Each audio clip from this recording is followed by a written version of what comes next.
and it's good to be in Tyler here at Camp V, where Travis has just showed me around these incredible facilities that are being provided to our veterans. The real tragedy is that most veterans don't have access to facilities and services like we see here at Camp V. And this is a real problem because when people serve in the military, they obviously put themselves in harm's way. Some never come home. Some come home with the invisible wounds of war that we've learned a lot about post-Afghanistan and Iraq. Things like traumatic brain injury, post-traumatic stress syndrome, things that aren't obvious, like losing a limb to an IED or something like that.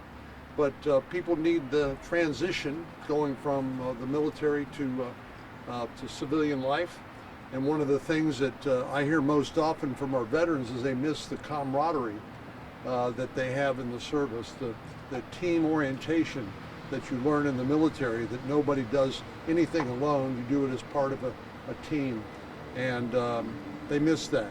And there are obviously other challenges that our veterans have, transitioning to civilian work, finding adequate housing, dealing with things that happen like addictions, alcohol or drugs. Frequently when people try to self-medicate, when they know they're having problems, but they either don't know where to go or they're afraid to ask for help, they tend to take matters into their own hands, which tend to make things worse.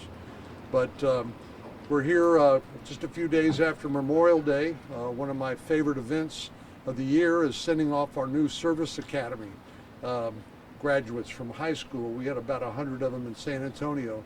But those are the young people we're looking to be tomorrow's leaders in our military and in our communities and in our state and nation. But these are the people, the veterans here, are the ones who have paid the price to defend our freedom and our way of life. And we owe it to them to do what is necessary in order to help them with that transition to get back on their feet and become productive members of the community.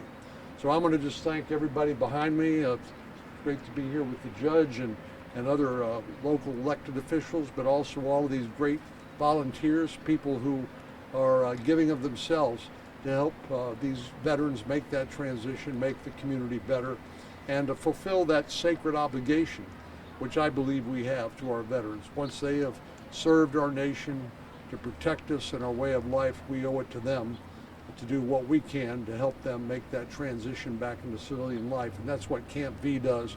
And something that I'm going to take with me is perhaps using this model as the gold standard for how we ought to deal with this in communities, not just in rural parts of East Texas, but throughout the state, throughout the nation. So before it rains on all of us, I'm happy to answer a couple of questions. Senator, tell me, what did you take away from the discussion here today, the tour, that maybe you came here not knowing? What stands out to you? Well, as I mentioned earlier to John and the others, the biggest frustration I have is the Veterans Administration has almost 500,000 people working there. And Congress, on a bipartisan basis, appropriates basically anything that we're told that the veterans need or the VA needs. But then to see that gap between the people and the resources and actually the services being rendered to the veterans. But this is where the rubber meets the road and what counts the most. All the rest of it is just numbers on a page. This is what counts, and this is what works here at Camp V. So as I said, I think this is a great standard for other veteran services programs. Obviously, it's multidisciplinary. You see people from all sorts of different backgrounds coming together to meet the needs of veterans, and it works. And Senator, how is this visit here to Camp V today going to help your bill in the future? Well, I think part of the problem is, as I mentioned, is just basically having an audit, or basically having a handle on all the services and the resources that are available, and how do we get them to the veteran, the individual veteran who happens to be in need. There's no real audit system or way to reduce that to a piece of paper so we know this is what's working, what doesn't. We can measure a lot of this stuff by how many people are being served. But we also know that from the work that's being done here locally, that a lot of veterans aren't getting the services, in part because they don't ask. Maybe they're reluctant to ask for help. But if they do ask for help, what I've learned here today is they're going to get help and they're going to get better. And that is our goal. Any other questions?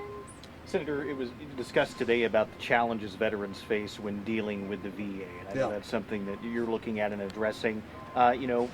Even looking at this act, I can imagine there's still work that needs to be done. What are you doing to help improve the VA experience for veterans who we heard from today who face challenges?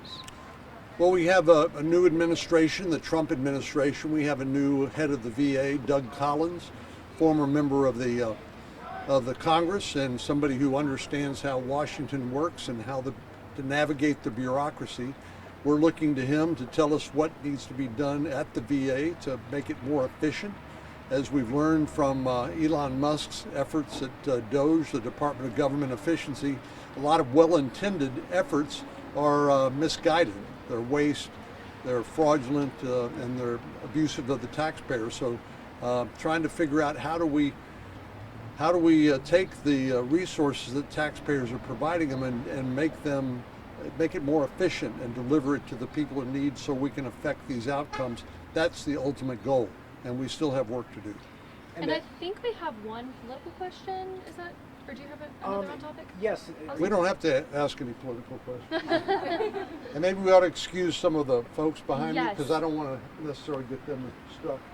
Unless you want to answer political questions. Oh, that's your job. Right here, and then we'll take We'll just shift you all out of the way if you don't mind. 1 second. He'll do a political question and and then then you go. can do your political go ahead. after. And then Senator Cornyn, with your run for re-election in 2026, how do you plan to prioritize East Texas, especially with Attorney General Ken Paxton now in the race, where it could be up for grabs, especially here across the area? Well, Texas has been a red state for a long time, and that's all at risk. If the Republicans nominate somebody like the Attorney General with his checkered background and all the baggage that he brings to the race. And we'll be talking about that during the course of the campaign. Unfortunately, we have to. There's a website called crookedken.com that tells that story that people can track to see exactly what I'm talking about if they like. But I also believe that it's a big responsibility to represent 31 million Texans in the United States Senate. This Senate seat was first held by Sam Houston in 1846. I have his picture above my credenza in my office in Washington, D.C., so it's a big responsibility.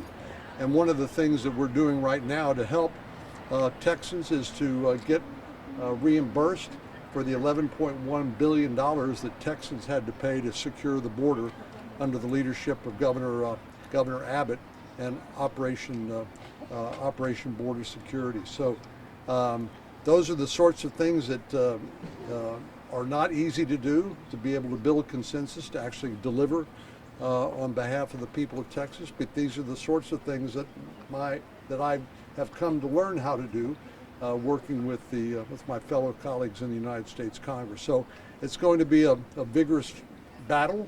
I'm looking forward to it.